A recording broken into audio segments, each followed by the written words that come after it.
Hi అండి. Welcome to my channel. ఈరోజు summer special అయిన మామిడికాయ పచ్చడి. అదే అండి ఆవకాయ పచ్చడి.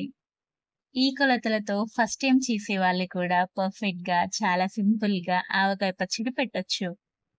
యాక్చువల్లీ నేను కూడా ఫస్ట్ టైమ్ పెడుతున్నాను. ఎప్పుడైనా అమ్మ పెట్టేది. ఈసారి అమ్మ చెప్పిన కొలతలతో నేను పెట్టాను. చాలా చక్కగా కుదిరింది. ఈ ఆవకాయ పచ్చడిని ఎలా ప్రిపేర్ చేయాలో చూద్దాం.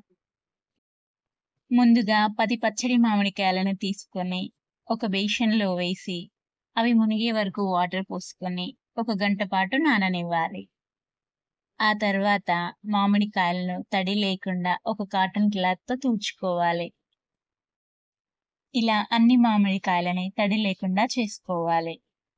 ఆ తర్వాత మామిడికాయలని కట్ చేసి లోపల ఉండే పిక్కను, ఒక లేయర్‌లా ఉండే పొరను తీసేసుకొని చిన్న పీసెస్‌గా కట్ చేసుకోవాలి.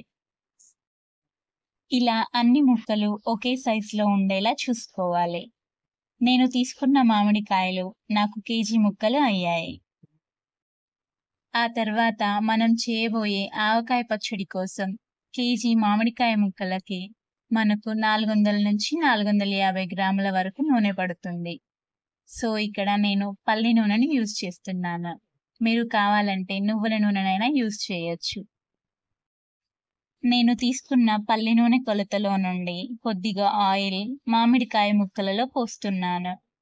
ఇలా మామిడికాయ ముక్కలకి ఆయిల్ పట్టివ్వడం వలన ముక్క అనేది సంవత్సరం పాటు గట్టిగా ఉంటుంది. మిగిలిన ఆయిల్‌ని పక్కకు పెట్టుకోవాలి. ఇప్పుడు వేరొక గిన్నె తీసుకొని ఇందులోకి కేజీ మామిడికాయ ముక్కలకి ఇక్కడ నేను 150 గ్రాముల కారం తీసుకుంటున్నాను. ఈ కారం ఇంట్లో పచ్చడి కోసం తయారు చేసింది. ఆ తర్వాత కేజీ ముక్కలకి 250 గ్రాముల ఉప్పు తీసుకుంటున్నాను. ఈ ఉప్పు వచ్చేసి మొత్తం వేయకుండా ఒక హాఫ్ టీ గ్లాసుడంతా ఆపుతున్నాను. మళ్ళీ మూడో రోజు కలుపుతాం కదా, ఆ రోజు టేస్ట్ చూసి వేసుకుందాం. ఆ తర్వాత 50 గ్రాముల ఆవాలు తీసుకొని దోరగా వేయించి చల్లారినాక గ్రైండ్ చేసుకోవాలి. ఇప్పుడు ఆవపిండిని కూడా వేసుకుందాం. కేజీ ముక్కలకి 50 గ్రాముల ఆవపిండిని వేసుకుంటున్నాను. ఆ తర్వాత ఇందులోకి ఒక స్పూన్ జీలకర్ర పొడి, హాఫ్ స్పూన్ మెంతుల పొడి వేసుకోవాలి. ఫైనల్‌గా కేజీ ముక్కలకి వెల్లుల్లి రెబ్బలొచ్చేసి 150 గ్రాములు తీసుకుంటున్నాను. ఇప్పుడు వీటిని సగం వరకు వేసుకుంటున్నాను. మిగిలిన వెల్లుల్లి రెబ్బలని పక్కకు పెట్టేసుకుంటున్నాను. ఇప్పుడు వీటన్నింటిని మొత్తం కలిసేలా ఒకసారి కలుపుకోవాలి. ఇలా కలుపుకున్న ఈ మిశ్రమాన్ని మామిడికాయ ముక్కలలో వేసుకోవాలి. ఇప్పుడు అంతా ఒకసారి కలుపుకొని ఇంతకు ముందు మామిడికాయ ముక్కలలో వేసినాక పక్కకు పెట్టుకున్న పల్లి నూనెని పోసుకొని అంతా కలుపుకోవాలి. ఇలా కలుపుకున్నాక పక్కకు పెట్టిన సగం వరకు వెల్లుల్లి రెబ్బలని కచ్చాపచ్చగా దంచుకొని వేసుకోవాలి. ఇప్పుడు మొత్తాన్ని ఒకసారి ముక్కలకి మంచిగా పట్టేలా కలుపుకోవాలి.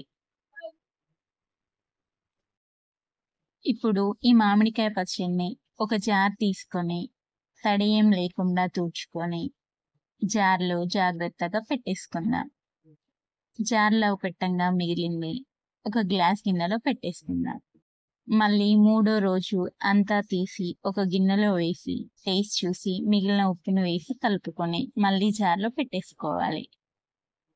అంతే అండి. ఎంతో నోరూరించే ఆవకాయ పచ్చడి రెడీ అయిపోయింది.